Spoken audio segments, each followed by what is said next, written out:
First of all, I would say from my standpoint that there are some African Americans that are African, but from my take and my family and many others, we don't identify with having to come from Africa.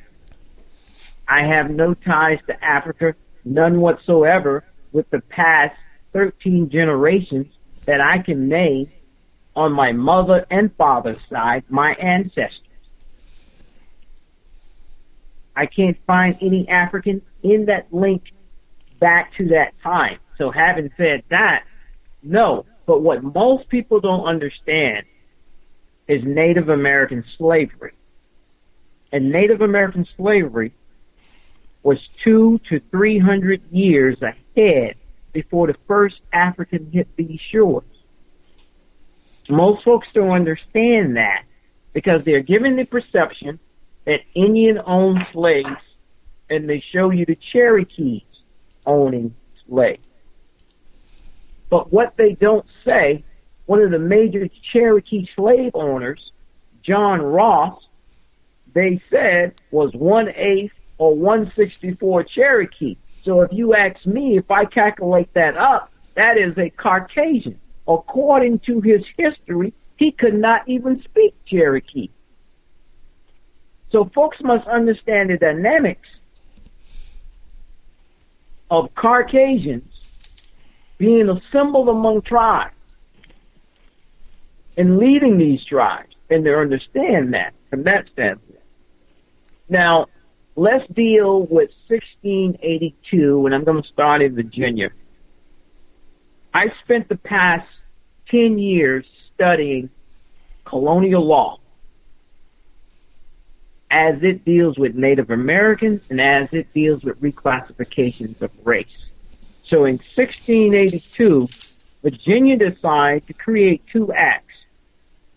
In the act that we're going to deal with, Virginia said Native Americans or Indians and Africans will be placed under the umbrella of Negro. That started in Virginia. Negro was a Portuguese term used to describe indigenous people. So in the colonial time in America, you had Indian Negroes and you had African Negroes. Now, South Carolina adapted that and came up with something called the Negro Law of South Carolina. If you go and Google the Negro Law of South Carolina, you will find this congressional record. And it talks about Indians as well as Africans, free people of color, free African, free Indian. But what history doesn't also tells you, there were European Negroes, which were British slaves that were in South Carolina colonial times. That's a history not even talked about. So now we're going to go back and we're going to deal with the Indian Negroes who were in slavery. Because what happens today when historians start talking and activists start talking and they're telling about African Americans in the 16, 17, 18, early 1900s, I have an issue with that because who are you talking about? Because that term did not exist. So you have to deal with the definition. So understanding this from a forensic standpoint, Negro in colonial times, you were talking about two different sets of people. You were talking about the Americans, the Indians, and you were talking about the Africans in slavery. And I use the term like mixing fruit cocktails. Because after the slavery, everybody is colored or everybody is black. And please keep in mind, black is not a race. It is a color. It is looked upon as being a race, been accepted as being a race. It is a color. So folks really need to understand this. I deal with my ethnicity of who I am. I am a Yuchi Indian. And my grandmother and my grandaunt and my grandfather and my parents made sure I never forget it. I drank it day in and day out. My aunt will always say, we may be called black, but we didn't come from Africa. We from right here. The Yuchi Indians have been on the Savannah River for over 1,000 years, and the Ogeechee River. Thousands of years. When the first Europeans came and saw us, they say these people have the hue of the Ethiopian and the Egyptian. So what does that say? So they were comparing. Don't understand because they don't know the history of Native American slavery. And South Carolina, listen to me, brother, listen to me carefully. South Carolina has the most pristine records of Native American slavery and colonial race reclassification than any other state. Now, as I speak tonight, I speak from South Carolina. But keep in mind, Georgia was created out of South Carolina, and Alabama was created out of Georgia. So in the beginning, it was the Carolinas. But a lot of people don't realize, again, that a lot of the Spanish Moors and Morocco, who granted South Carolina their first charter as an independent sovereign state, helped colonize the Carolinas. South Carolina created a law in the 1600s called the Moor Sundry Act. And what this act did, it classified free African as white. So on the census, you got to be very careful because now I'm speaking to you from a forensic genealogist point of view. Your ancestors, depending on who they are, if you know who they are, may be coded as white on the census when you go back and do your genealogy search and you think you've got the wrong person. No, you have the right person if you have the location. Majority of them were slave owners. They held property.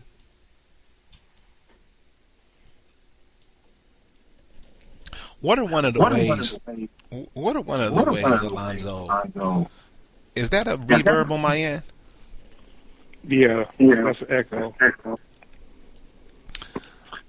Let me cut the gain down. What about now? Hello? Better. Yeah, that's better. Okay, Alonzo, why is this seems to be one of what you're talking about now seems to be one of the ways that there is so much confusion and animosity in the community by the way you're explaining it. Could that be the reason? We're not the same people. We never were the same people. We were all combined, those that were slaves, those that were not. So after the end of slavery, let me explain something else about South Carolina. South Carolina, when they came in to enslave, they conquered entire villages. Villages might have 5,000, 10,000 people. Could be 40, 50, 60, maybe 100,000 acres. And those native villages became plantations. And those plantations today are townships and cities. In the early stage of Native American slavery, when they started bringing the Africans over, they didn't enslave them on the same plantation. That only happened at a different time. Native Americans enslaved the whole village. No one's going to run away. Now, what you got to understand, when you go do your research now, you have to look at what type of plantation this was. Was it a cotton plantation? Was it a rice plantation? Or a sugarcane plantation? 98% of your sugar plantations are your Native American slaves. Your cotton plantations are your African slaves. And your rice plantations. You have to investigate the plantation owner because they had to have permits. Did he have a permit to own Native American slaves? Did he have a permit to own African slaves? Or did he have a permit for British slaves? Scottish and your Irish. These things are very key. Now, South Carolina did a whole lot of domestic slave trading with Native Americans, which means many of your ancestors ended up into Jamaica, Barbados, Trinidad, and other places in the West Indies because that was a domestic trade. Well, you say, well, how is that a domestic trade and that's not part of the United States? I'm sorry, because in the 1600s, South Carolina had a governor named Governor Linton, Henry Linton. Henry Linton was the governor of Jamaica and South Carolina and governed certain parts of the Barbados because all of that was a part of the South Carolina province. That's why you won't find any slave trade direction coming from the United States going to the islands. It won't be on the transatlantic slave because it's domestic. So you have to understand that. So as you go do your genealogy search, that is very important. The other thing to keep in mind is to study the immigration maps. Where did the slave owner come from? Because in South Carolina had about 274 free African slave owners. So you have to understand, why wasn't this information given? You got to go back and look at Reconstruction. What were they trying to reconstruct? Then after Reconstruction, we get Jim Crow. We get laws that saying coloreds can't read, can't go to school, can't become policemen, can't be judges. Why? So you will go into the public records and find out that before the Civil War, your ancestors may have been landowners. Your ancestors may have been slave owners and not vice versa. Your ancestors may have fathered white children and they were the slave masters, beside it being vice versa. These are things folks need to be concerned about because the average genealogist don't teach this. But I'm telling you this from a forensic standpoint. You look at your slave manifest. Your slave manifests are the logs. It tells you where the slave's going, who owned the slave, what color is the slave. If you read the slave manifest, you will see slaves that are gold, that are yellow, that are black, that are white, that are brown, that are tan. So you need to keep in mind. So just so happened the color black stopped for some reason. You got to keep in mind with that because these things are very, very important. Another thing that I teach and I tell people all the time, you got to be careful with the size of the slave ship. Folks don't really understand. Say, what do you mean by that, Langley? Okay, along the Savannah River, the channels are very narrow. I can swim from one side to the other in probably 2 minutes. So the channel is no more than about 25 or 30 yards. So you're not going to get no ship down there. You're going to get a boat because the draft is not going to carry you. And how many people on the little boat going down there? 25, 30 maybe? It wasn't no 200-300, not in that area. So you have to question now, where did all these massive ships come from? Not mainland inside of America. No. May have been certain amount size of ships going to the Caribbean. No. It's impossible. These are facts because if you read the Slave Manifest, it tells you the capacity of the ships, the size of the ships. These things are very, very important. Of course, the cotton trade down in Buford, it tells you. And in Charleston, where are these slaves coming from? Why was cotton so important, Egyptian cotton? Because the Africans knew how to grow it. Wasn't for the Africans, wouldn't be no cotton here. So the British loved cotton. And there were 7 African nations that are listed in South Carolina congressional records that had to do with slavery and participated and sent their people over here as well as other tribes. And they sent people over here, these tribes who knew how to grow cotton, knew how to deal with iron, and very other tasks. These were specialists that they sent over here. You have to understand, slavery had nothing to do with black or white. It had to do with capitalism at that time. Jim Crow made it about black and white and racism. I checked the laws. I looked at the record to see how far.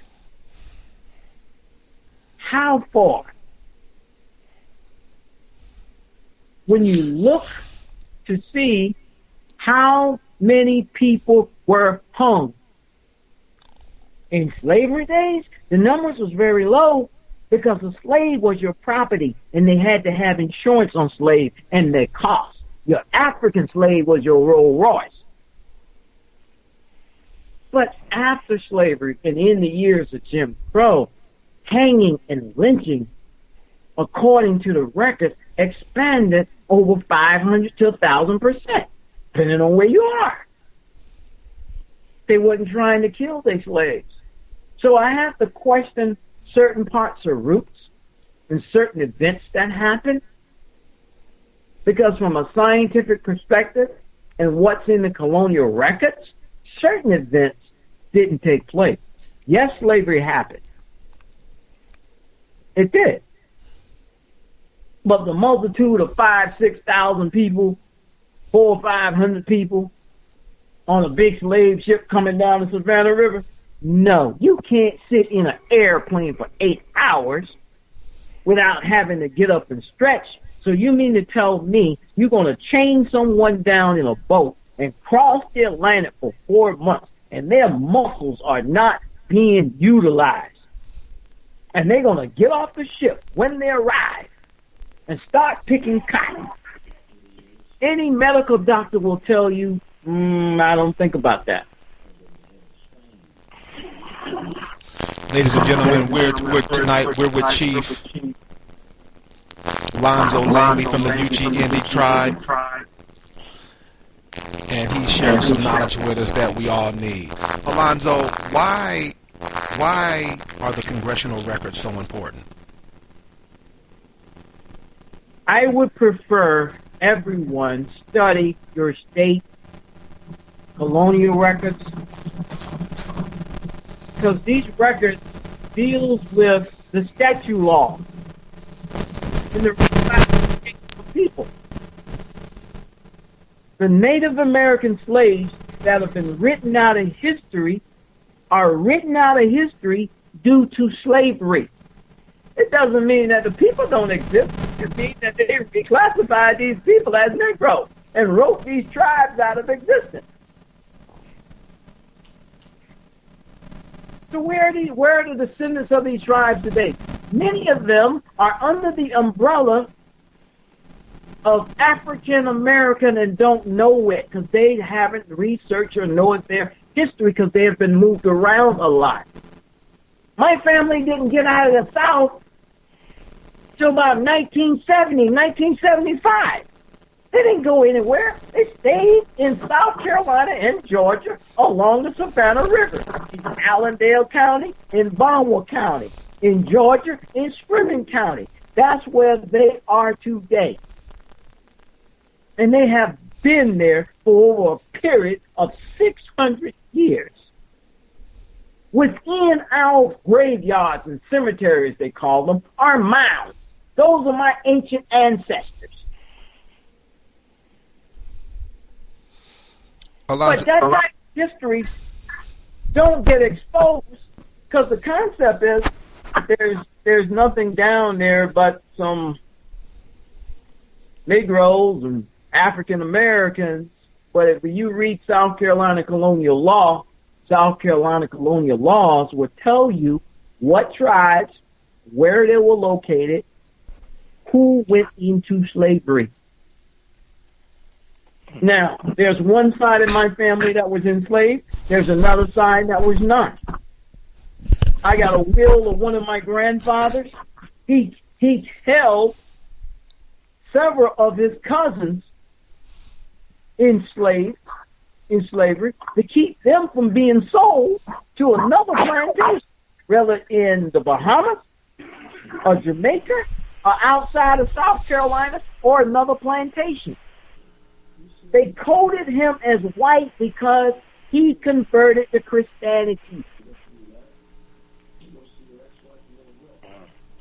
And that's another thing folks need to realize. My family didn't do all that different name changing. My name went from Lawande to Kipahawa to Upichi to Langley and Roberts. So it's very easy for us to trace back. Because if I look at old colonial maps and land deeds, the original name of my ancestors is on there before they took on a Christian name. Now, I don't see my family as an isolated incident. I see my family as knowing who we were and didn't move around a lot.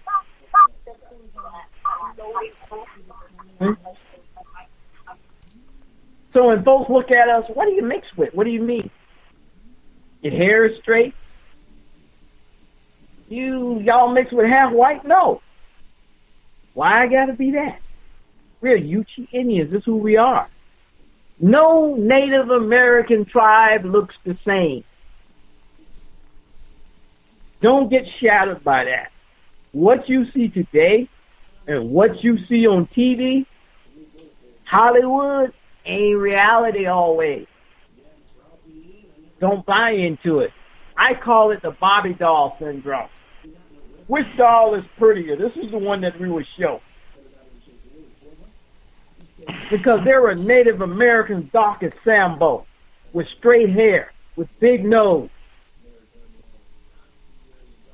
All you have to do is go look in the archives and look at the old pictures from the 1900s on back to the 1800s. And see who these people look like. And you will find your people as your uncle, your aunt, your cousin, your grandmom, your granddaddy, being called Negro. My sister and I went down to the Alabama archive yesterday in Montgomery, and we were just mind blown by the information that was down there, validating everything that you just said. And it was amazing. We were both in another world. And she was telling me about a picture she saw of a woman.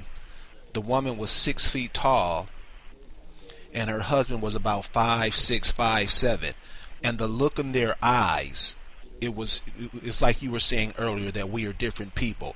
The look that they had in their eyes, the way they were looking, it was something like she'd never seen before. I'm wondering, Chief, I'm getting a lot of emails and I'm getting a lot of inquiries about this DNA.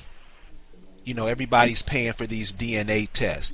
Are those DNA tests valid? And if they are, what do they tell us? I am a computer scientist by degree. I am also an engineer. I deal with black and white, and I deal with common sense.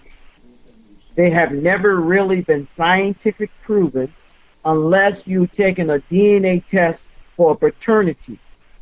So if you want to take a DNA test and go dig up the oldest ancestor you have in your church or your family cemetery, by all means go take a DNA test, because you're doing it with your relatives.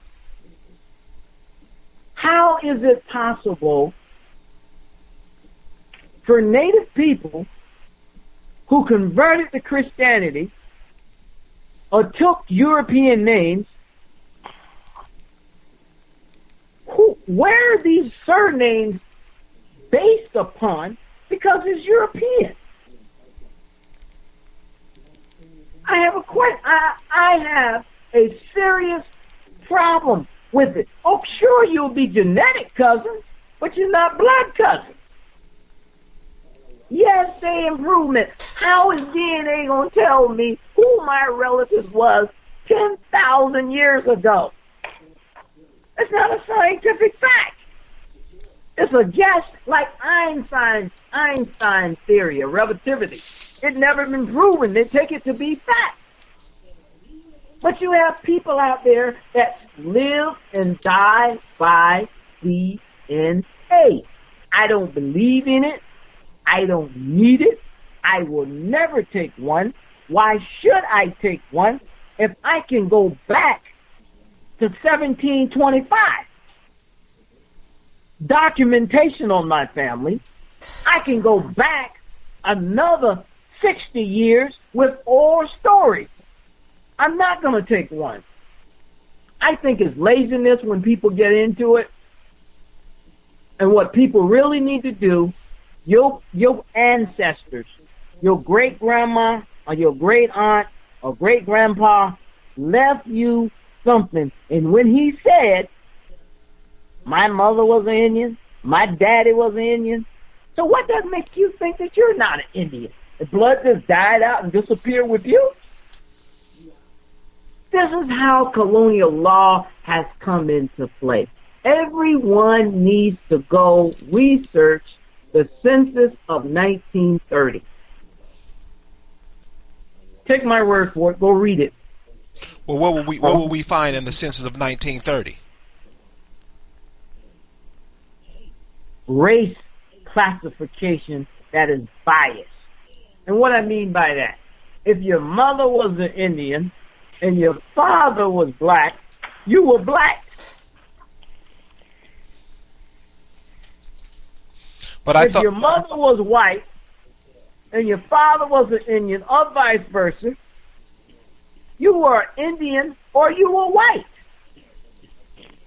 Any drop of black blood they claim made you black. But I'm going to say this, and I'm going to say it very carefully.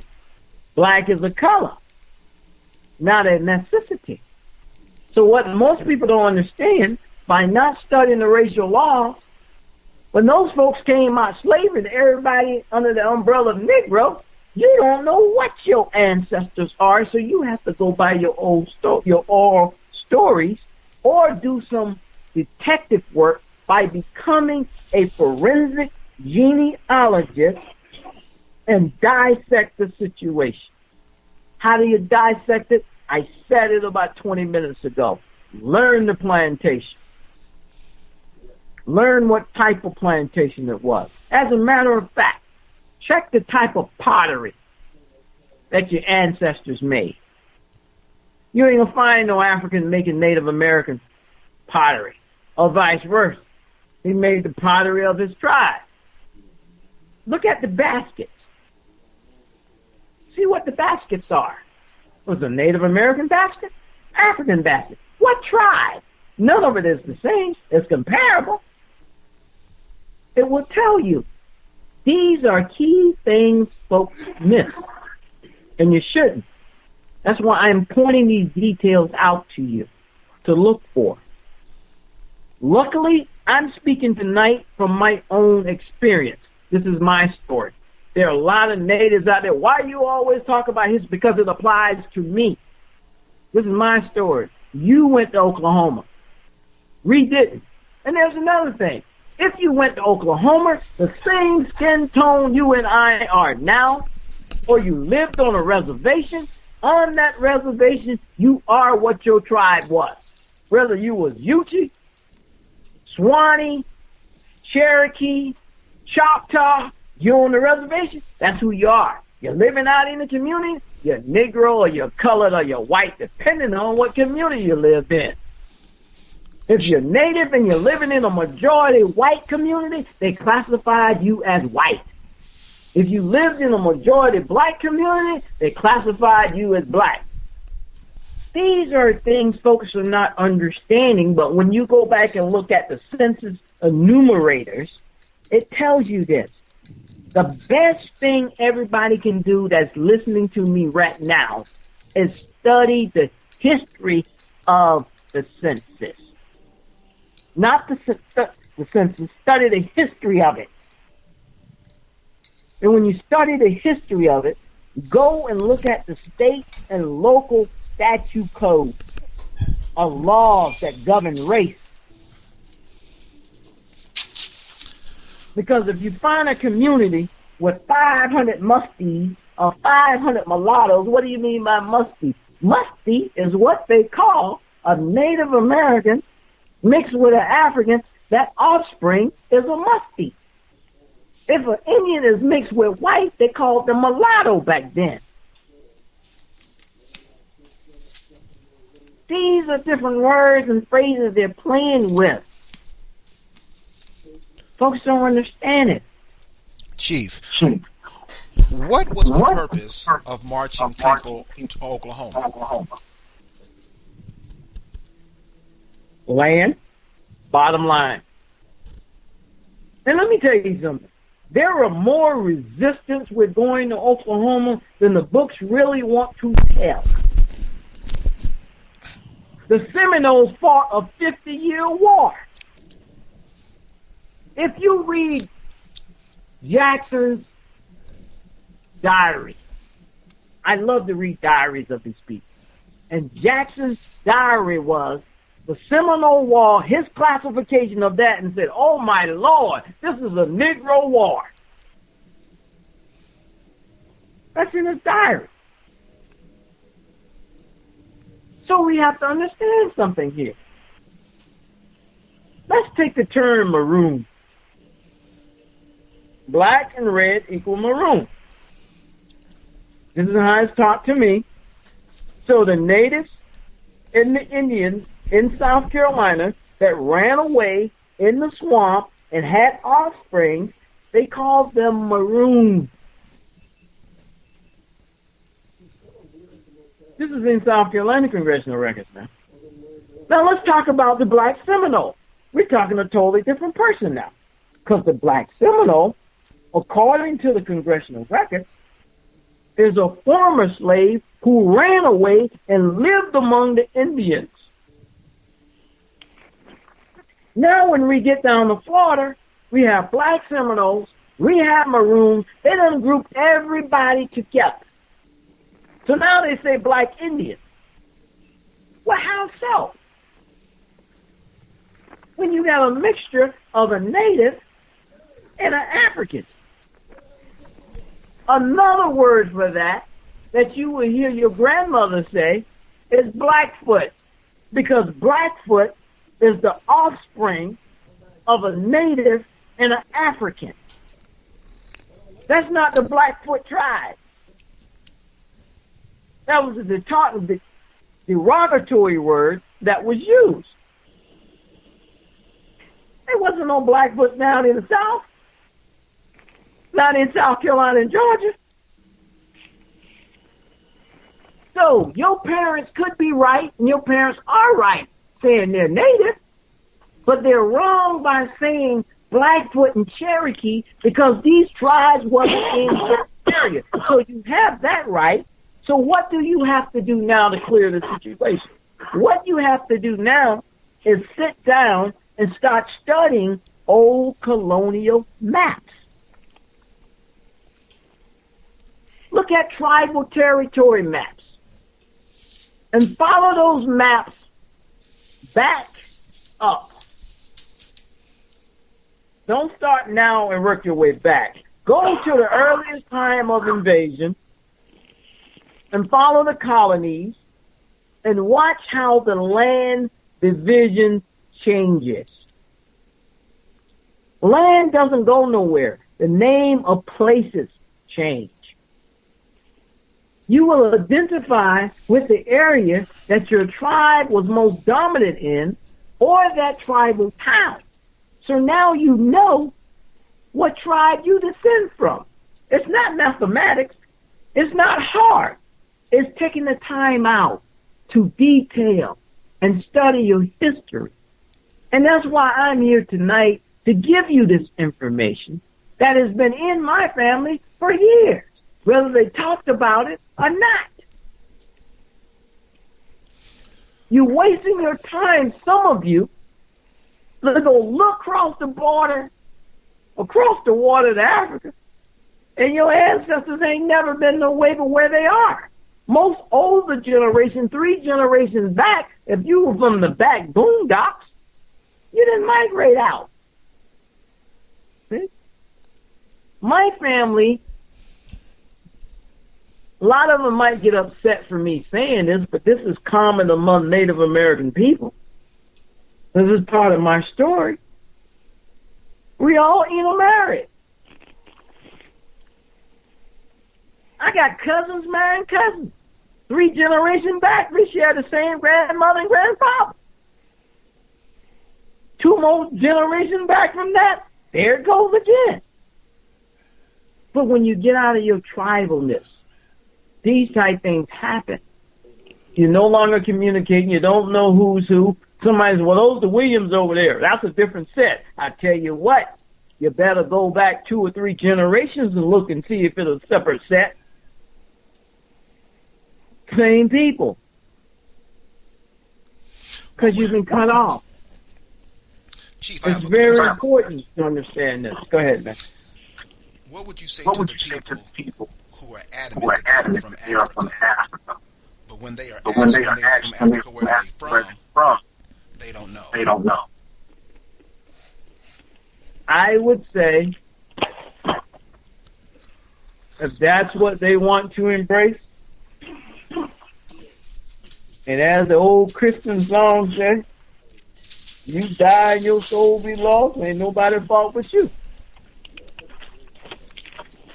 I am not going to preach because some people are not going to get it because they embrace that. That's what they want to be. That's fine.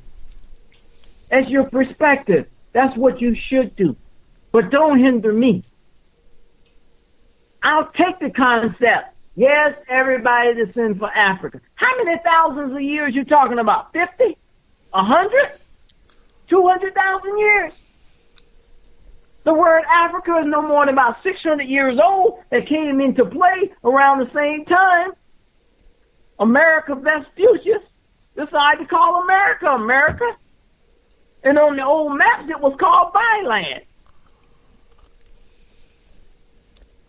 So the Roman Emperor Africanus, if I'm pronouncing it correctly,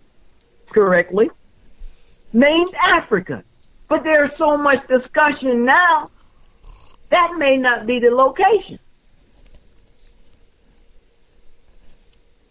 So I deal with history that deals with 600-700 years back. Let's just deal with that. Because folks going on the old myths and 10,000 years and 20,000 years. No, that ain't gonna do me no good. I accept that. But in the last 500 years, or the last 600 years, or the last 700 years, I descend from America. I am home.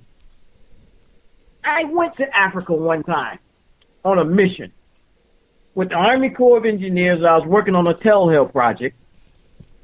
We stopped in Singapore. We was traveling to Singapore because we had to go to Asia. And I'm sitting in the lobby.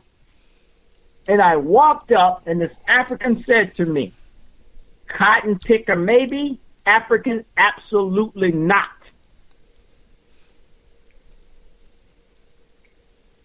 Did you hear what I just said? Cotton picker maybe.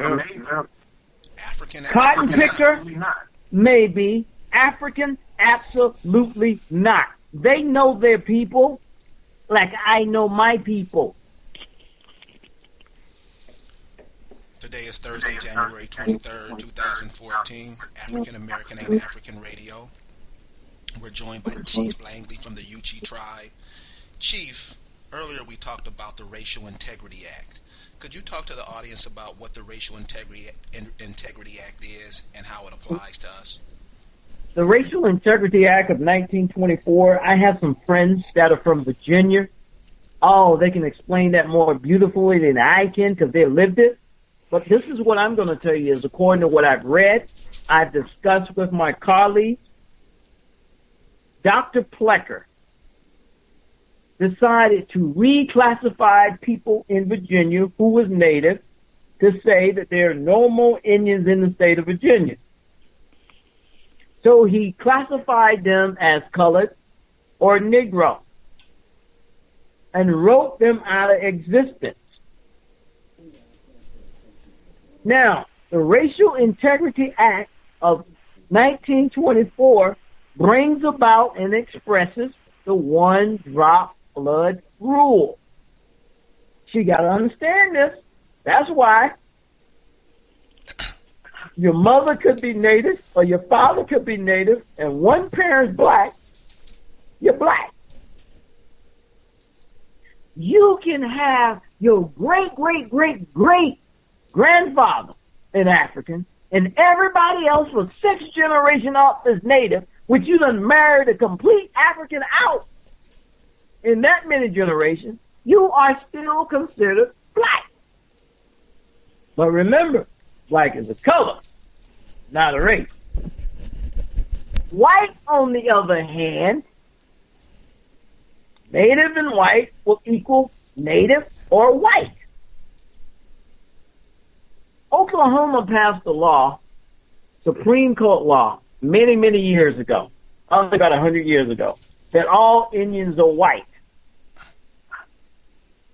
The law benefited them. The Dawes Roll benefited them.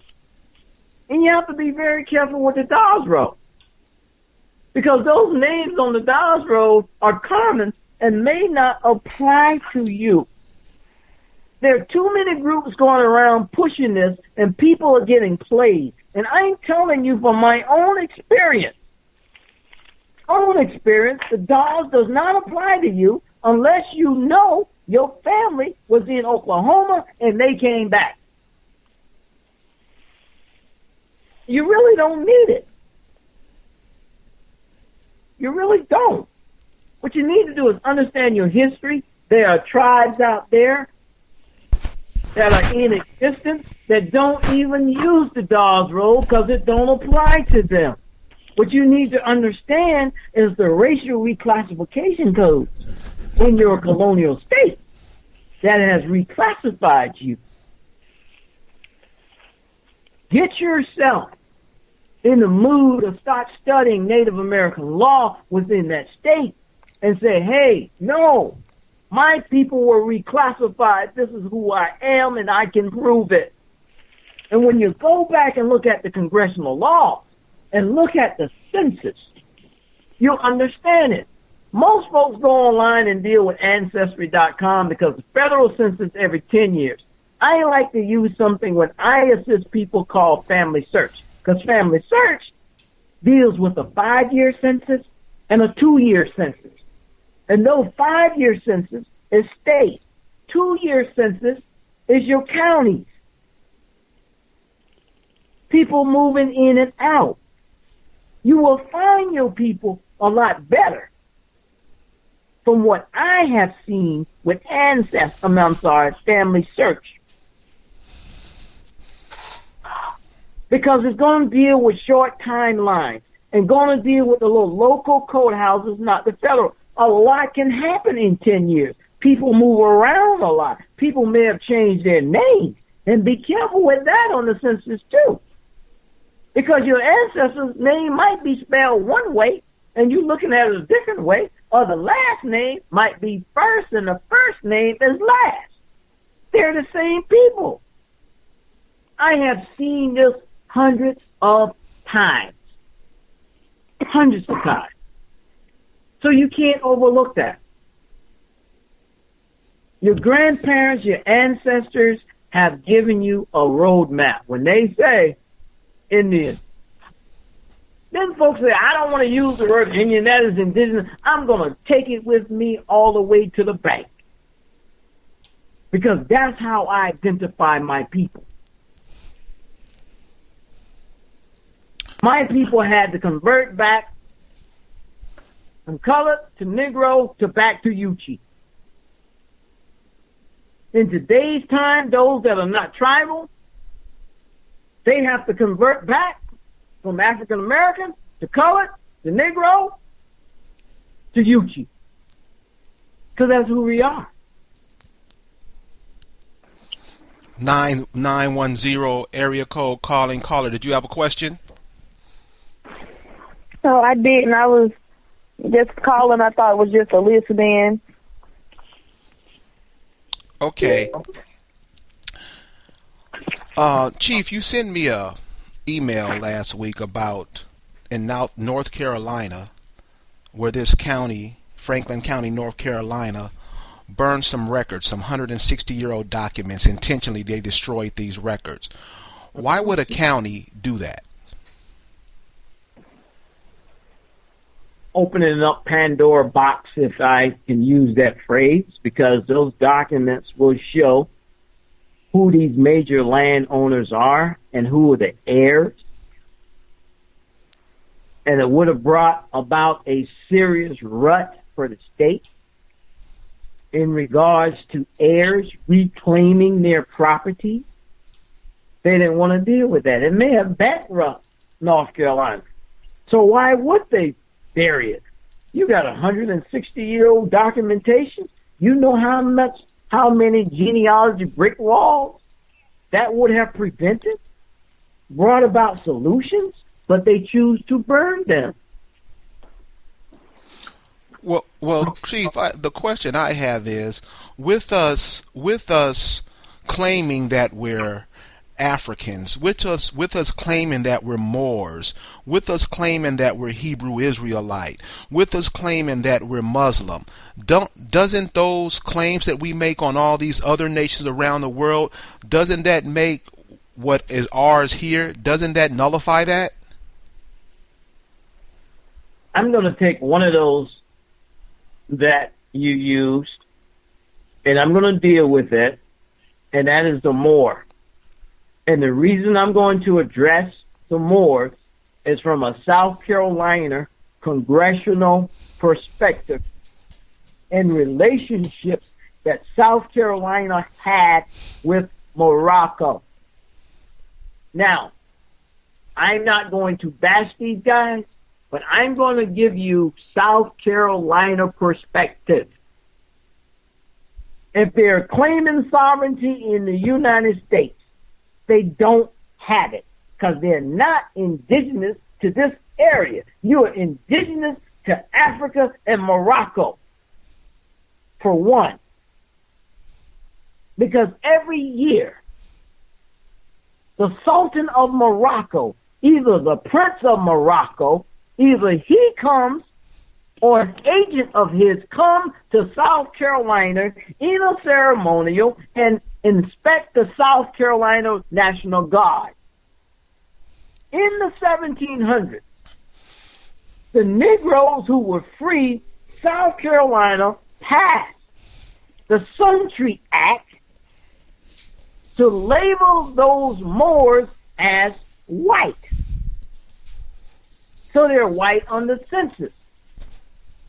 But what a lot of people are not understanding, the Moors at that time was a society. a society like the Freemasons.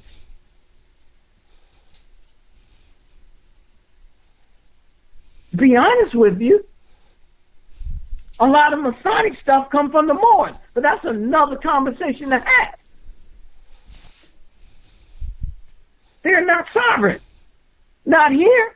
Then why are they constantly going to jail? Morocco doesn't recognize them. What those cats need to do is go stop reading some of these books and go look into the colonial laws that identify who the Moors are in South Carolina.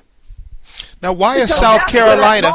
Go ahead. Chief, why is South Carolina so important to what you're talking about? What makes South Carolina the leading... Because the Carolinas were colonized by the Moors in the early days. That's another big part of history. Study the Spanish Moors. The Moors' conquest of North America. Read that book. And go to South Carolina and look at the Moors from the congressional record. Look at the state papers on the Moors. That's why. A lot of the Moors, especially the Spanish Moors, invaded this continent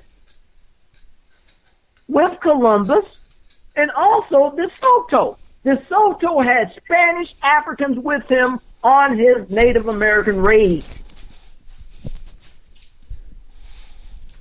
Go read the book of Chesto Menendez.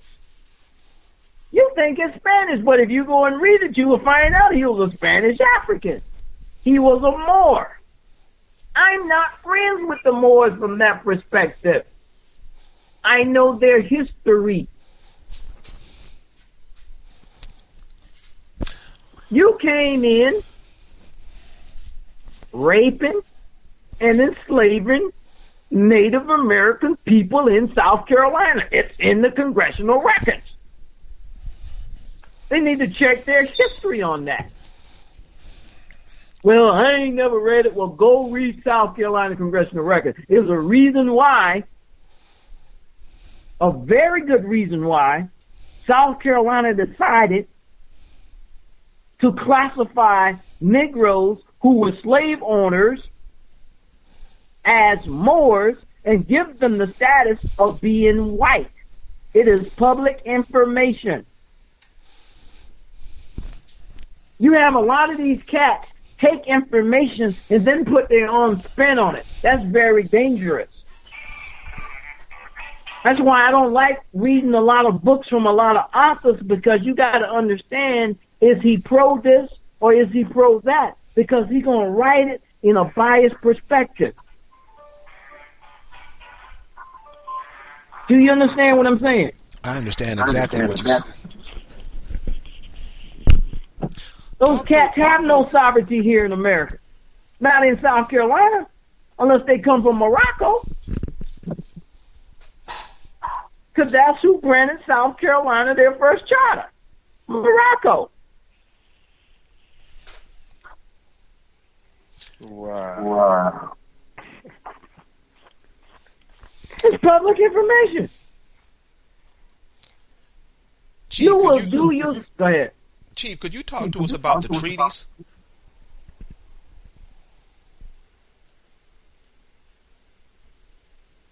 There's a treaty of 1866.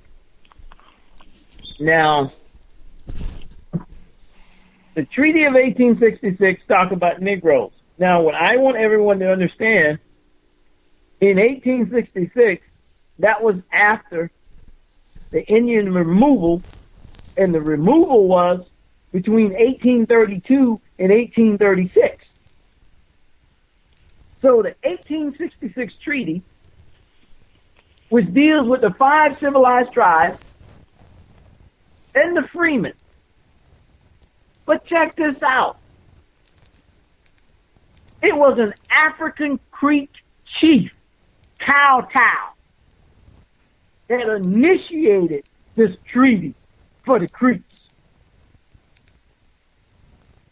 A month ago, I had dinner in California with his 9th generation grandson. Perryman.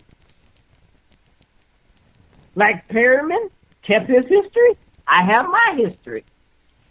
We had a meeting up the creek in the UGA in California. It was a wonderful 2 hours. That doesn't apply unless you know your family was in Oklahoma and they came back. So having to jump on that wagon and say the 1866 treaty applied to me and you haven't been tribal, well, if you were tribal and came back, yes, you need to be looking at the Freedmen's Bureau of those 13 colonies, of those southern states, that deals with that 40 acres and a mule that was lost. You need to deal with the defranchised people. Who are these defranchised people? Who are the people who was reclassified? Who are the refugees?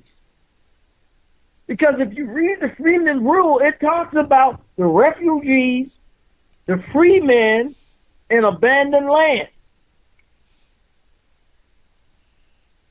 Well, who are the refugees?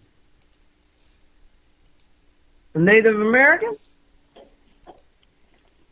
And the Africans? That are under Negro? That come from separate plantations? Unless they were enslaved with these Native American tribes, and at that point, the Africans and the natives were together. But in South Carolina, it is documented that Native Americans and Africans, not all were on the same plantation if you look at the timelines. So you know you got a mixture of people who are different. It's a fact. Check the records. I'm not going to give you what a historian gives you. I'm going to give you where the historian gets his information. Go to the congressional records. Leave that treaty alone, because what you're going to do, you're really going to embarrass yourself. Like a lot of people I know, well, my grandmother shows up on the Dawes roll. Were your grandmother in Oklahoma? No. Well, you better search the Dawes and see where these events were taking place at the time, because that may be a common name, and most time it is. But people don't realize when many people from the South migrated to Oklahoma, when they got to Oklahoma, they named the places in Oklahoma the same names of the places in Georgia and Alabama. My grandmother that raised me from 3 days old, born 1912 in Stillwell, Georgia, Ruby Lee Langley. There's a Ruby Lee Langley in Stillwell, Oklahoma, born 1912. Wow. I'm going to take it, two things happen. Either there's some identity fraud going on, or there's another Ruby Langley out there in Oklahoma. But since I'm not using the Dawes roll for any BIA benefits, I'm going to leave it alone, because what I'm going to do, I'm going to deal with the racial reclassification. Or you reclassified my people, disenfranchised them, placed them in Native American slavery, called them Negro, and they are not. I'm going to approach that from a South Carolina perspective and deal with them on a state issue. My folks were reclassified. We have a tribe. We had one from day one. A lot of people don't realize, okay, well, Langley, where did you have your tribe? Our tribe was here. Where do you have your services? In the church. Because when South Carolina and Georgia and many other southern states decided that there were no more Indian people in the state, and they called them colored, these tribes, these clans, had their meetings in the churches. So a chief became a deacon or officer in the church. Sometimes the preacher But most times, the medicine man became the preacher.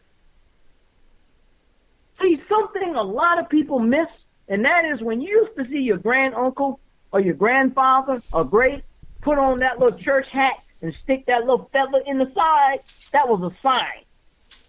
That was his chief hat. That's a part of history that's overlooked, and many of y'all in the black community can relate to seeing that. Because that's what my ancestors did. Daddy always said, this is my chief hat. Why is he wearing the feather? Symbolic. This is common, but folks don't know the history. Chief, you talked about earlier. You were talking earlier about the AME church. Could you let the audience in on that, please? Oh yeah, we can go dig in that one. That's my baby. Oh man. Oh yes. There was a church in Scriven County, Georgia, Asbury, named after Francis Asbury. Francis Asbury was a disciple of John Wesley. John Wesley brought Methodism to Georgia and to the United States. Francis Asbury would ride through Indian country, converting Native Americans to Christianity. As a result of that, we have the Colored Methodist Church. But a lot of people don't realize the Colored Methodist Church was the Indian church. Then you had the White Methodist Church. Then you had the African church. So when South Carolina and Georgia decided there are no more Indians in the state, the Indians had to make a choice. Either they were going to consolidate with the white Methodists or consolidate with the African Methodists. So a lot of the natives identified with the Free Africans and joined the African Methodist Church. So Asbury AME Church in Savannah, Georgia, that my family has been going to since the beginning of time because my ancestors helped establish that church. And it became from Asbury Colored Church to Asbury AME Church. Now, Richard Allen in Philadelphia, in Delaware, in Maryland, is credited to starting the AME Church. But what folks need to understand, and I ain't taking nothing from Richard Allen, he was a disciple of Francis Asbury that gave them the Episcopal Charter. But Richard Allen, according to his diaries, he never traveled south because he feared he would be put in slavery. But according to documents that I've read, even his mother was Native American. Don't quote me on it. That's what I've read. So a lot of the traditions, I give you a tradition. Homecoming, Harvest Day, that's Green Corn Festival. If you go to Asbury, you'll see folks doing the Holy Ghost dance, and look at some of the tribes in Oklahoma, you will think they're doing the ghost dance. Why is that? Because there were Native American people in Asbury that brought those traditions inside of the church. And when we couldn't practice it outwardly, they were practiced inside of the church. So the church became an institution to keep the tribe alive and going. That is a fact. Anybody else tell you otherwise, they don't know the history or they're trying to disregard it. But they cannot tell me about Asbury AME Church in Savannah, Georgia. One of the things that we hear about in the community, or that's very relevant in the community when talking about the females, are what are called red bone. Could you tell us about what a red bone is? There was a tribe up in North Carolina of mixed race people. There's a congressional book out on Native Americans of Native Americans of North Carolina. Excellent book. It was written back in the 1800s. If you don't have it, I will send you the link, and it talks about the characteristics of the red bone, which will misrace people of Native, African, and white. They call them red bones. They are known today as a tribe called the Shura. Some are called Lumbee. Many of the red bones were sent to Louisiana according to the domestic migrations from South Carolina to Louisiana. That's where the term red bone comes from.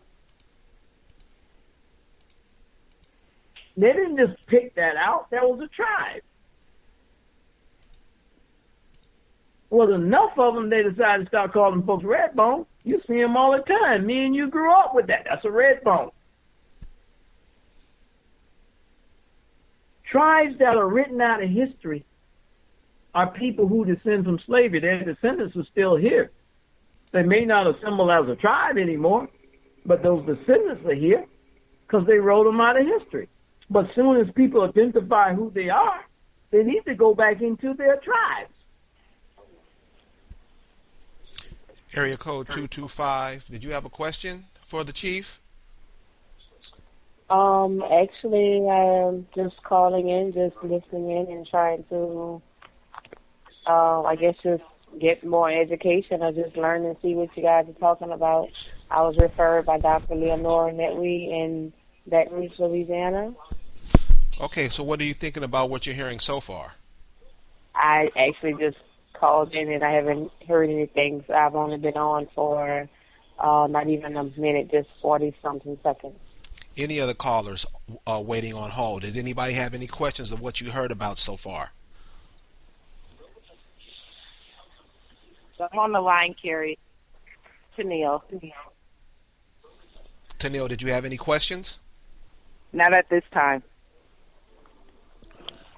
Okay, Chief, what information do you see at this time that is viable that the African American community knows at this time?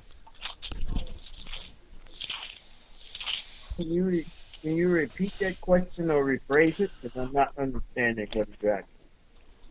As you look around America, as you look around the communities and what's going on in America, I'm talking about from all four corners of America, what is the most important thing that the people who call themselves African Americans, what is the most important thing that they need to know? Or how would you tell them to search their families?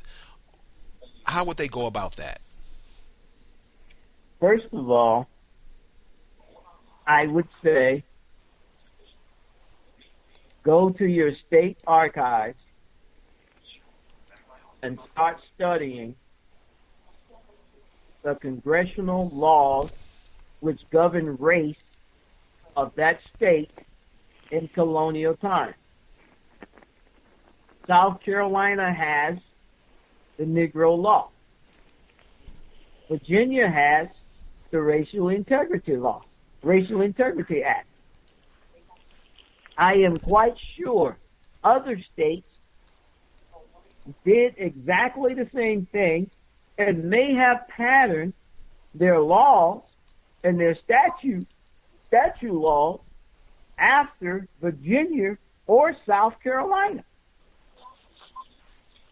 But there's a fascinating thing about Virginia that's rarely told that I found in the Virginia to the southern states migration. Virginia had, in 1690, they expelled 60,000 free Africans. Those free Africans in Virginia went south. Many of them ended up in North Carolina, South Carolina, and Georgia. Mainly the Carolinas, because it is known the Carolinas was colonized by the Moors. And at that time, there were more black free slave owners in the Carolinas than the Virginians. Now, so say, Chief, where do you get this information from?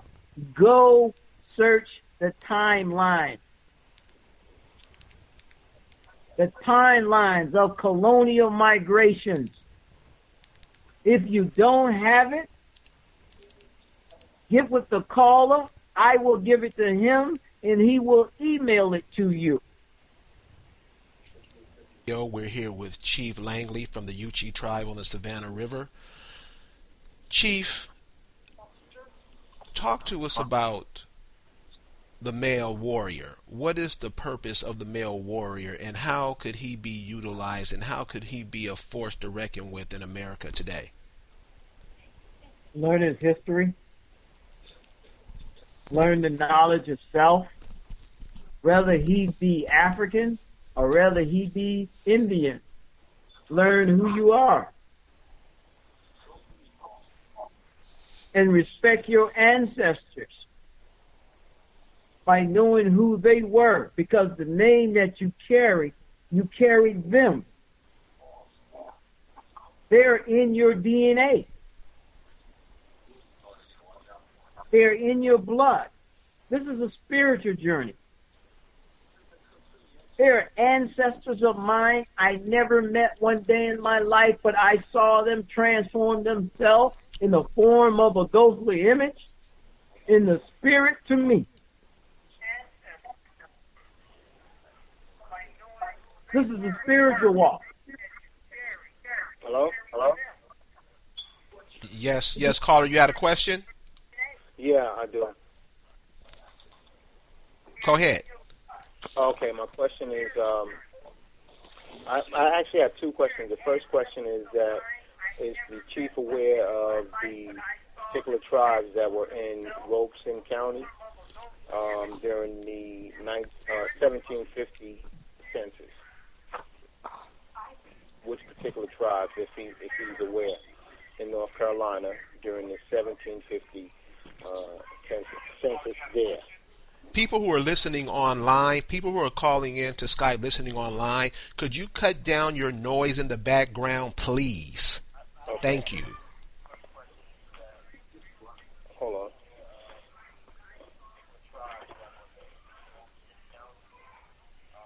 Chief, did you get that question? There are several tribes that were along the border. The Catawba is one that was on both sides of the water. The Shura is another one.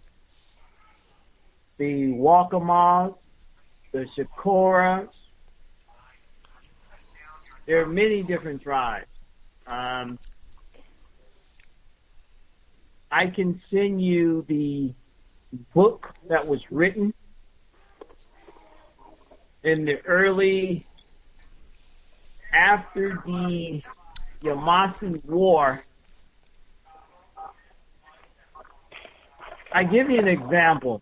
Let's take the Tuscarora. The Tuscarora is in South Carolina, in North Carolina. But a lot of folks don't know, when you go search the ancient records, the Tuscarora is listed in Beaufort, South Carolina. So you have a lot of migration of tribes due to Native American slavery and due to the planters and very other colonial people coming in, pushing the tribes north or pushing the tribes south. But I do have access to that information, and I can send that information to you. I know I'm familiar more with tribes in South Carolina Low Country, because I tend to stick within the rim of my area when it comes to identifying tribes. But I do have that information for you. Okay. I think you're my friend on Facebook. You can send it right there to me. Carter, you had another question? Okay, my other question was when searching, is it a common pattern for, I believe it is, though, a common pattern for indigenous people or natives to be identified first as Indian, and then later on in the census it progressed to colored, and then black, and so on. Is that the case? Yes. Thank you. Caller, Then I know I'm on the right track then. Let me tell you something. Many people will say, don't use the word Indian, don't use the word Negro. I'm going to tell you what. When it comes to the law, and it comes to reparations, when it comes to a land claim, you need to identify with those names, because that is history. And what is written in the history books is what's going to identify who your people are. Absolutely.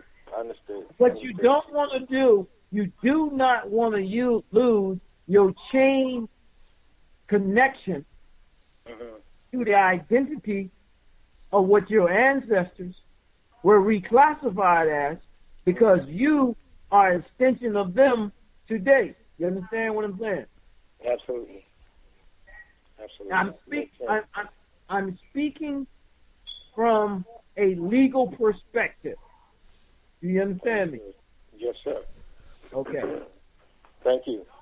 Okay. Caller, thanks for your call. Chief Langley, could you give us your contact information, your email address, or whatever you want the listeners to have? They can do heritage, HERITAGE, at SRDEUCHEE tribe.org. Okay, listeners, you have any other thing, all the document to you with no problem. Area code 205. Could you have a question for the chief? Actually, I do. Good evening, Chief Langley and Carrie. I appreciate the information that you are providing this evening. What I would like to know is, what difference does it really make if we are African, if we are Indian, if we are Negro? And you probably covered all of this, but before you go, I just want you to give that to us just one more time. What difference really does it make what we are classified as? Thank you, and I'm going to mute my phone and listen.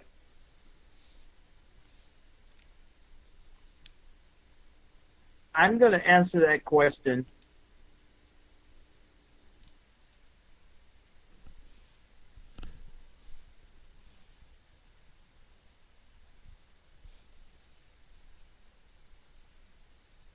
Oh, it looks like we have lost the chief. He's coming back right now. Sorry about that, Chief. Are we still on the air? You were still on the air. Sorry about that. I'm going to answer that question from my own life and experience. That is, I'm a Yuchi Indian. I'm a member of the Yuchi Indian tribe. I reside on my Aboriginal land. I have an Aboriginal land claim because I'm an indigenous descendant of Yuchi Indians. A African is not, unless he is part Yuchi. If you don't have a land claim, if you're not tied to a tribe, then do not claim your Indianness. Embrace your Africanness. But do not walk in a Native American meeting claiming you are Native American wearing a daishiki.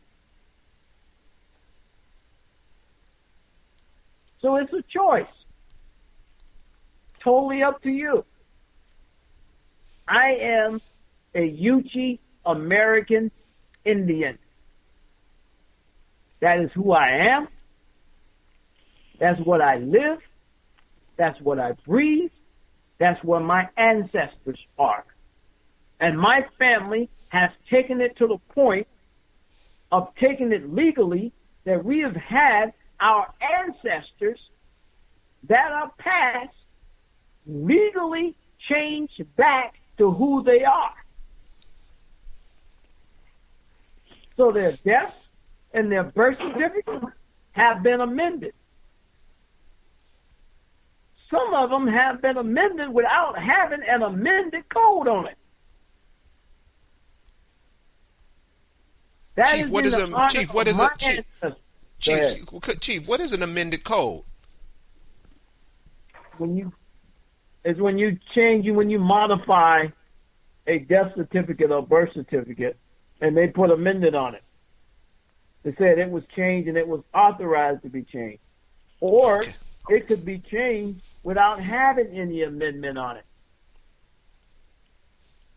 It all cares on how you want to embrace your ancestors.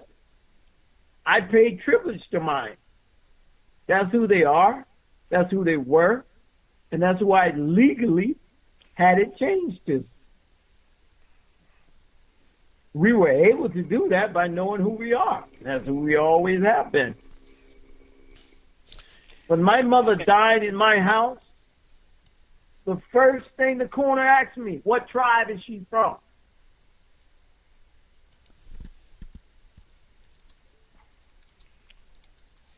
Any other callers on hold, or do you have any questions for the Chief? Hey, could I add on to that? Yes, sir, Rick. Yeah, to add on to what he was saying to the lady, here's another thing. If you can't trace your ancestry back to Africa, and they send you back to Africa, where you gonna go? I mean, you should have, if you can't trace your ancestry back there, you shouldn't even be thinking about that. And a question that I have for the Chief is, there's a lot of people out there, that are trying to find their ancestry and all these things and look at all these so-called treaties and all these things.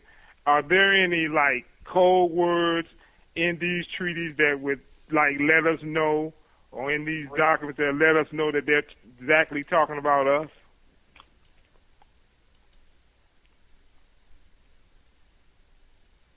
Hello?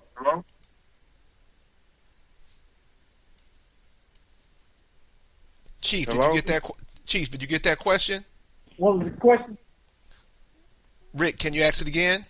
Oh, I was saying, a lot of the people out there listening, they're trying to, trying to find their heritage, and they're trying to look into all these treaties, and they probably get mixed up with a lot of the things that they're looking for. Are there any code words or things that we should be looking for in these particular documents that would let us know that they're definitely talking about us?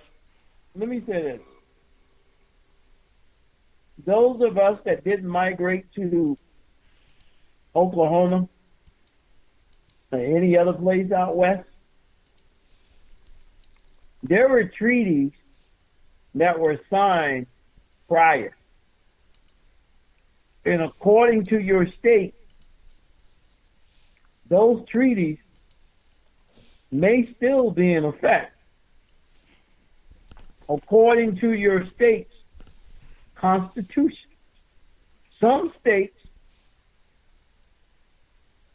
are still aligned with constitutions during the British era. It all depends. Some folks in Oklahoma will say that don't apply. They are in Oklahoma.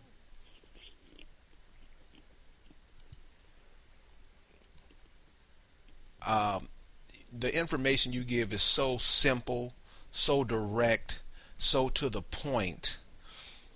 Why does it seem like this is so hard for us to understand and get? Because it has never been taught.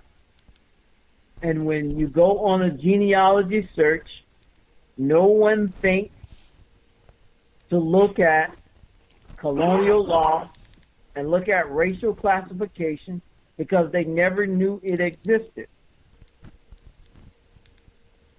I am a forensic genealogist. I teach this. I have been studying it for over 10 years.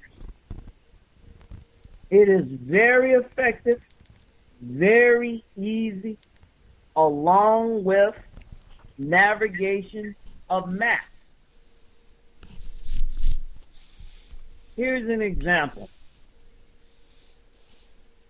If your ancestors shows up on the census in 1850, that tells you right now your ancestors wasn't enslaved.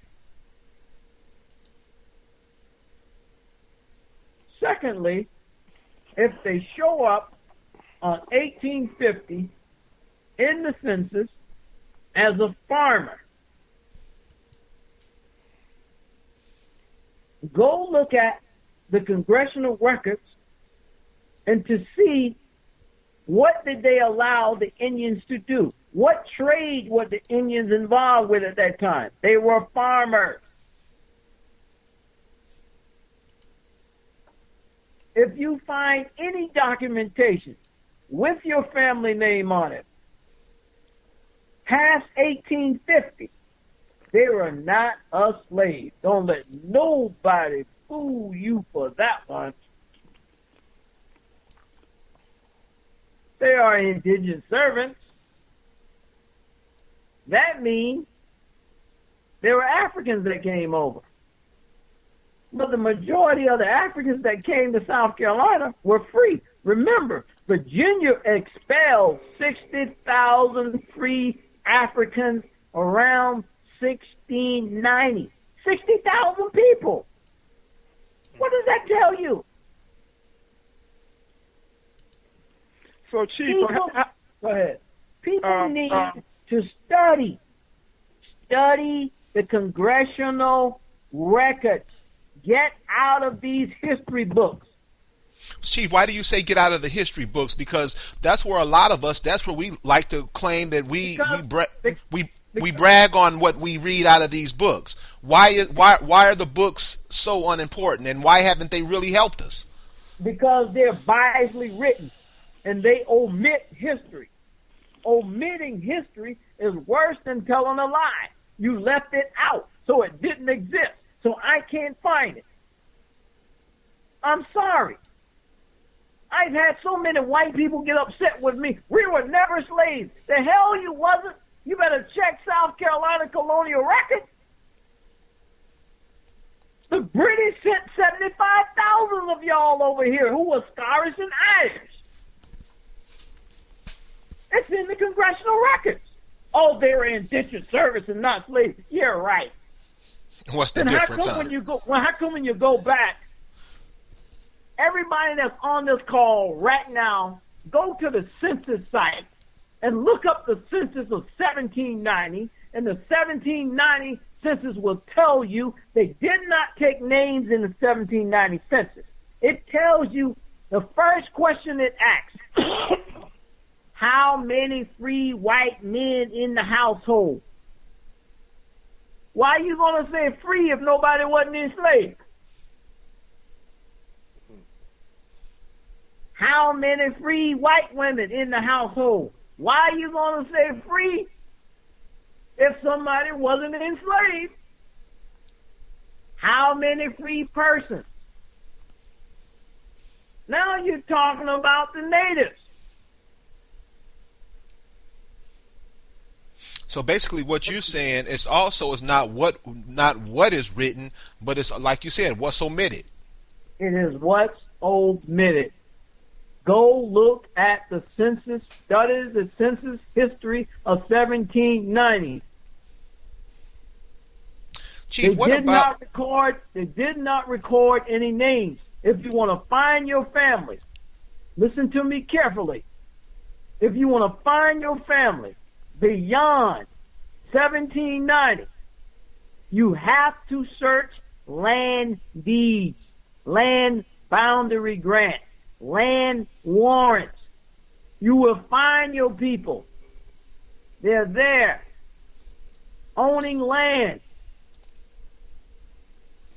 So it's not as far fetched it's not as far fetched, because I think a lot of us, that's why we go straight to Africa, because I know my grandmother and grandfather never Africa, they would look at you like you was crazy. So doing what you just said, that would show a lot of us that that isn't the case.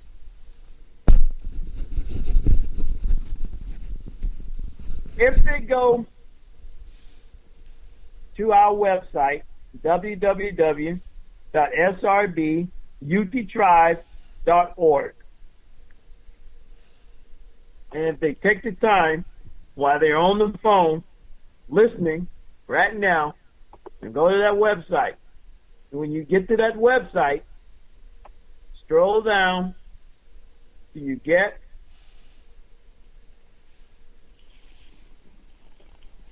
to the United States Census number 44 that says from 1850 to 1930, select that. When you select that, there's an icon that says 1850. Click on the 1850 icon. 1860 census is going to come up. Scroll down to the bottom, there's 1790. Click on 1790. 1790 says this is the history of the United States Census. In 1790, Assistant Marshal listed the name that in 1790, the Assistant Marshal listed the name of each head of household, asked the following question. Question 1, the number of free white male age, under 16 or 16 and upward. The next question, number of free white females. The other question, the number of other free persons. The last question, the number of slaves. Europeans were slaves in this country, especially in South Carolina. And not all of these African Americans were slaves. They were slave owners. Read the book, The Black Slave Masters of South Carolina Low Country.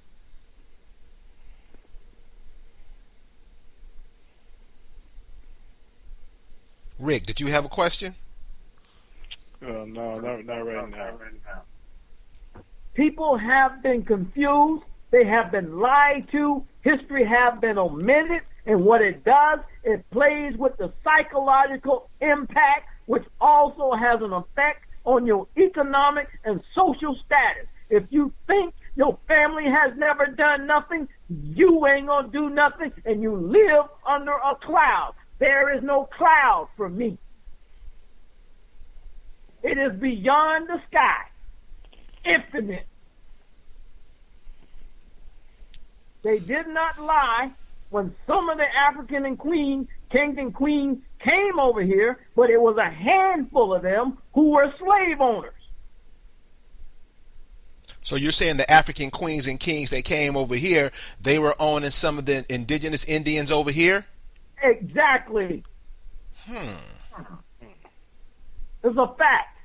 It's written in the congressional records.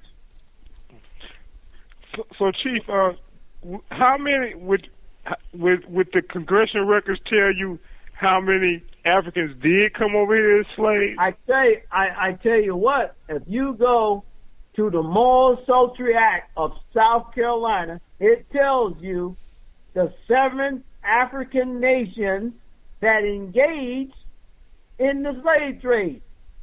Many of them were living in what is now known as Edgefield, South Carolina. And in Edgefield, South Carolina, in the 1700s, it talks about the Egyptians.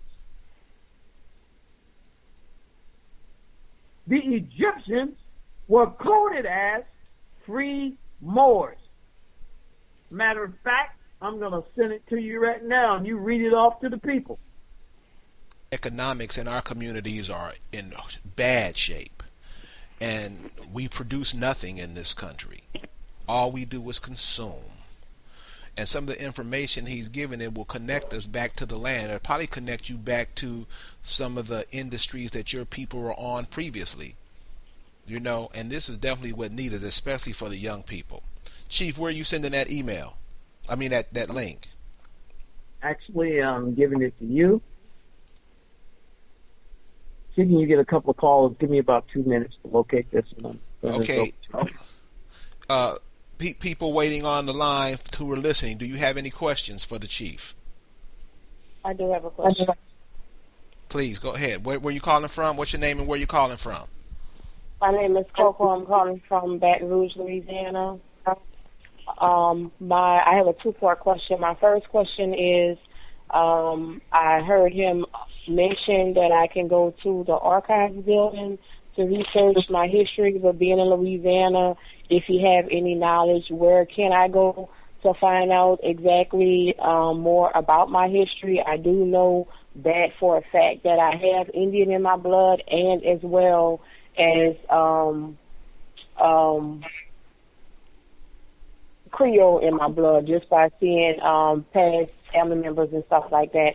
And my second part of my question is, I am a natural hairstylist, and behind the chair, I try to talk to my stylist a lot about, culture and, learning about themselves and, just getting to know their history and stuff like that. So I'm just asking a general question, what is it that I can do now as I'm learning more to be able to speak to my clients and to my people, just give me any type of information, empowerment on, how to go about reaching my people a little bit better than what I have been. Once you find the information in the state archives go look up the colonial laws of Louisiana. Once you find those laws, start looking into statute laws and race classification laws. Once you have that information, point them to a source. The worst thing you could do is have somebody tell you about something but can't give you an affirmed source where they got it from. So authors are always biased. Somebody always, I don't like the way this guy writes. But if you go to the congressional records and get the information where the author gets the information from, you have given them the source.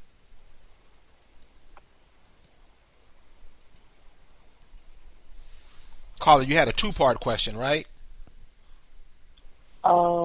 Yeah, the second part was, I think he kind of basically hit both questions. Once I go to the state archives and look up the statute laws and reclassification, that'll give me a little bit better insight on how I can go about continue doing what I do as a natural hairstylist and trying to reach my people, talking to them. So if I'm not mistaken, I think you did answer the question, unless you have something else you would like to add to it. We have Heritage Club meetings, and we have them on Tuesday night and sometimes Saturday mornings. And what we do, we teach the history. We also provide assistance with tracing your ancestry. You come to a couple of meetings, join, you will have access to genealogists, tribal genealogists. You will have access to forensics genealogists. You will have access to historians, anthropologists, archaeologists. We have all of them that are aligned with us, that will help you. It's not going to cost you $200. It's not going to cost you $100. We charge $25 a year for our membership. We will help you. And ladies and gentlemen, let me add, I've been the chief called me up from a show last week, and the information he has given me in the last week is more than I've learned in my 12 years of going to kindergarten up to the 12th grade. The information is easy to read, it's easy to find. He will walk you through it, and after reading a tenth of what he sent you, you will be looking at yourself in a whole different way. So please contact them. Chief, can you give your email and information again? Now, is this what you want me to read? The black slave holders, free blacks? What does the title say? Black slave holders, free black slave masters in South Carolina, 1790 to 1860. Exactly. Before that, there's another one I put, says the petition of the free Moors of South Carolina. Open Yes, that sir. document up. That is a congressional record. Read what it says.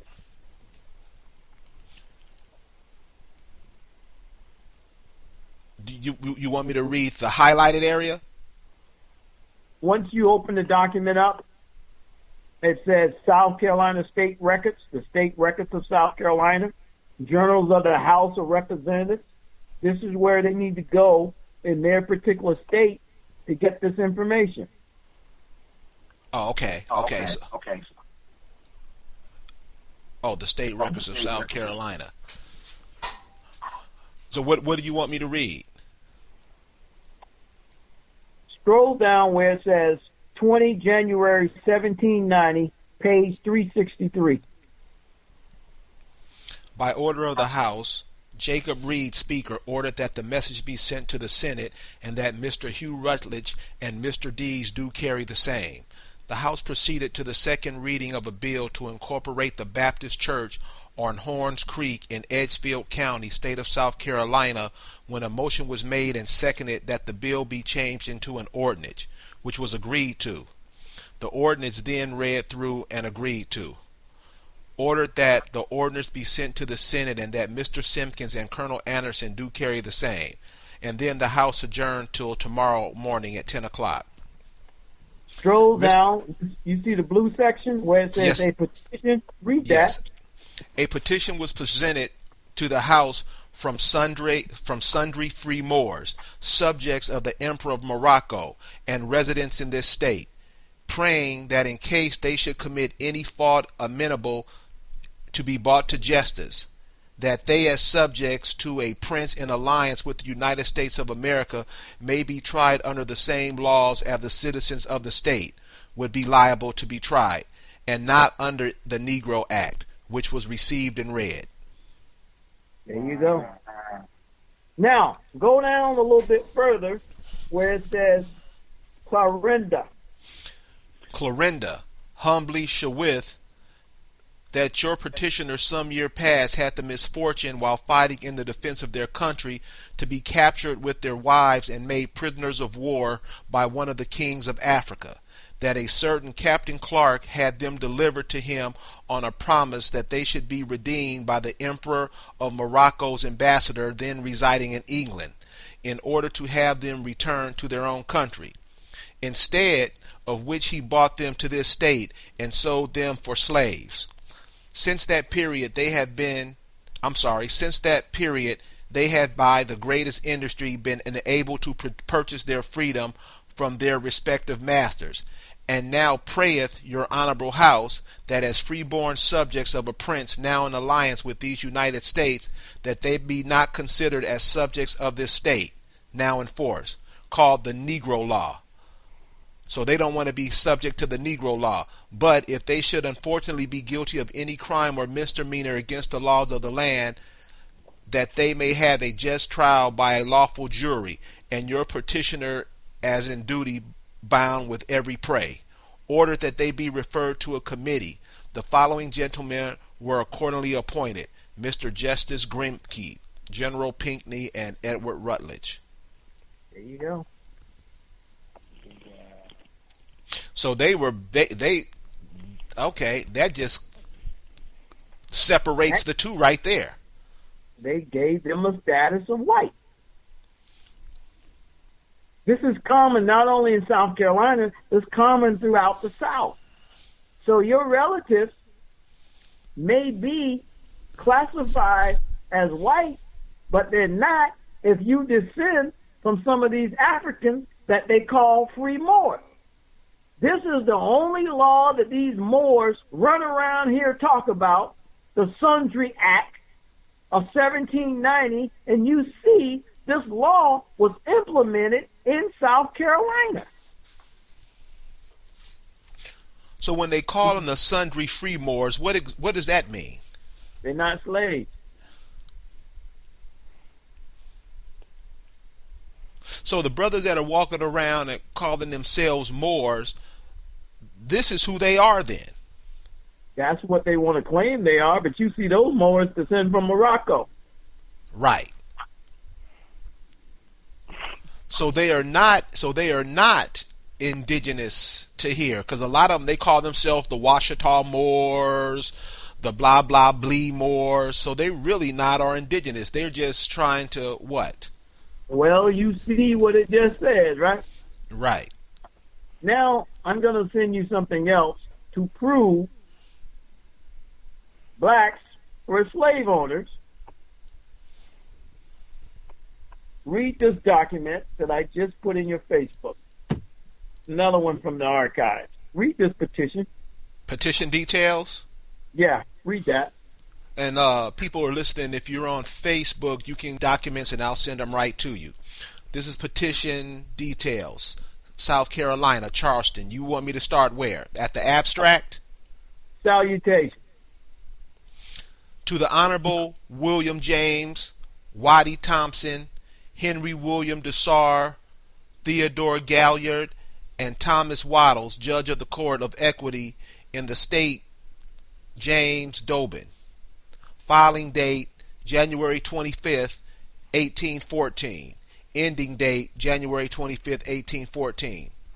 Abstract. Go ahead. Samuel Holman,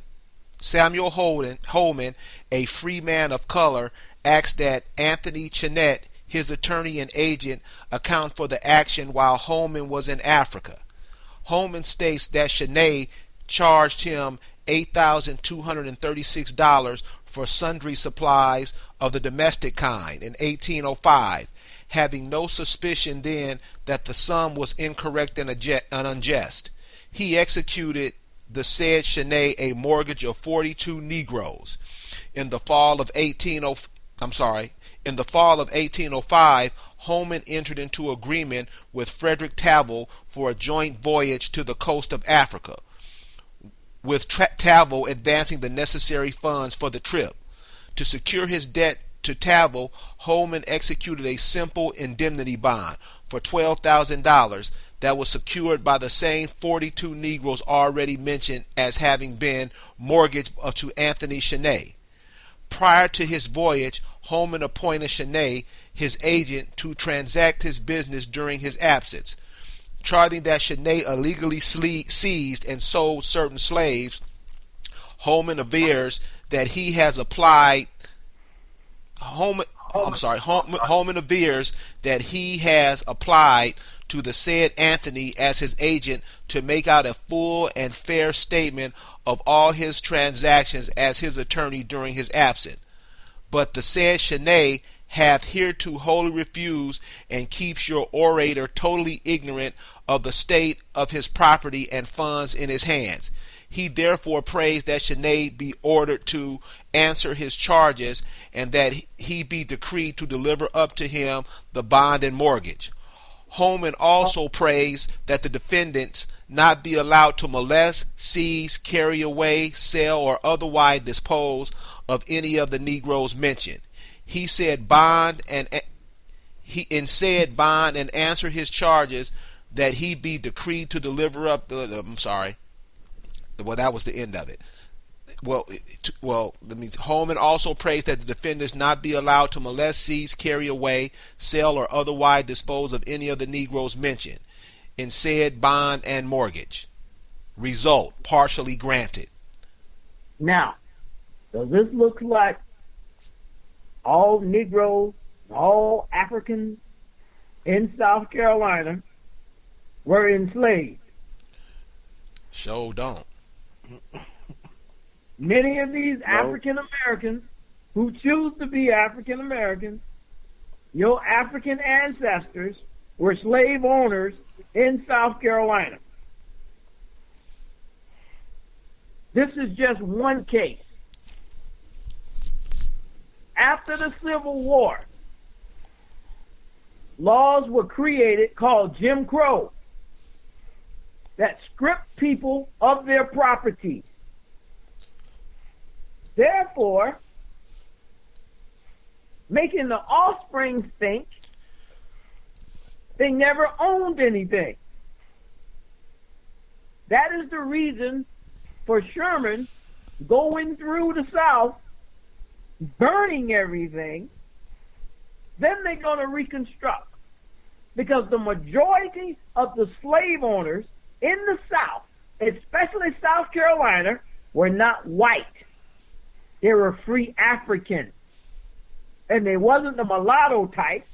They were the black Sambo Africans that come from Africa. So, Chief. Slavery had nothing to do with color in the beginning. It dealt with capitalism. Jim Crow made it about color.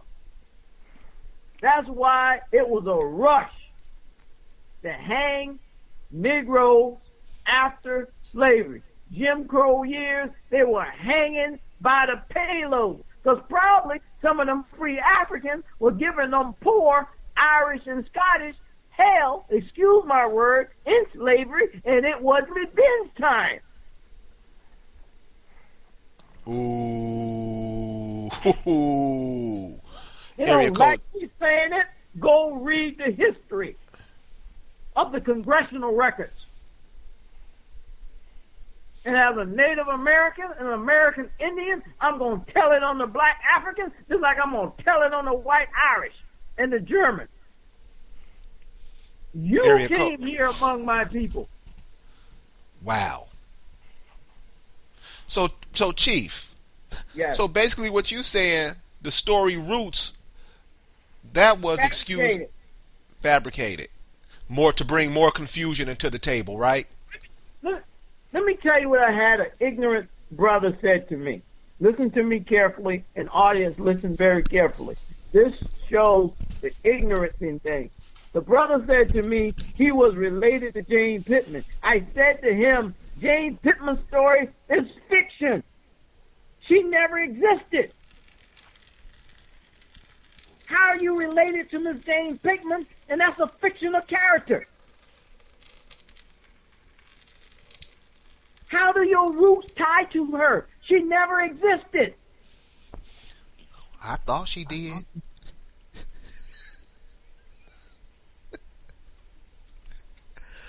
Wow. Area code 205. You had a question for the Chief?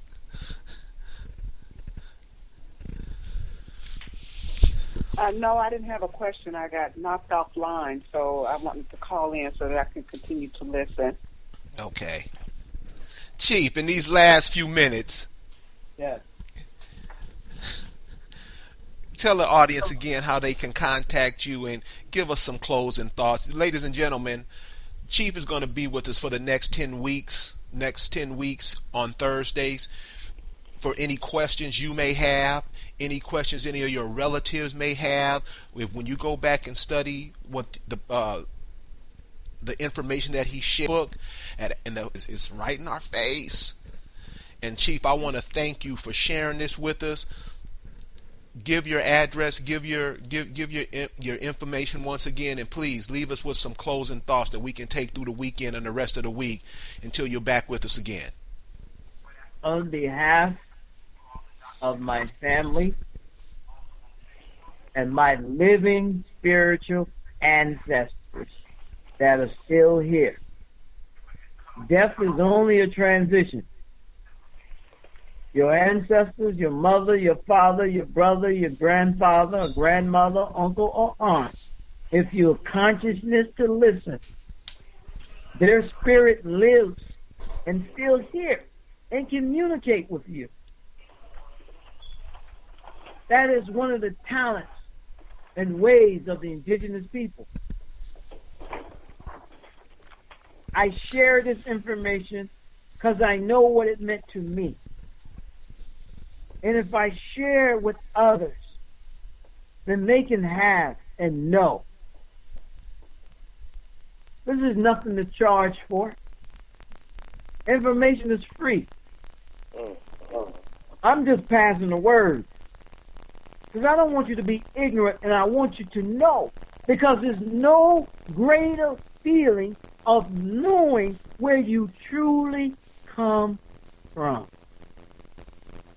I get tickled in my sleep at night that I can name 12 generations of ancestors. Knowing who you are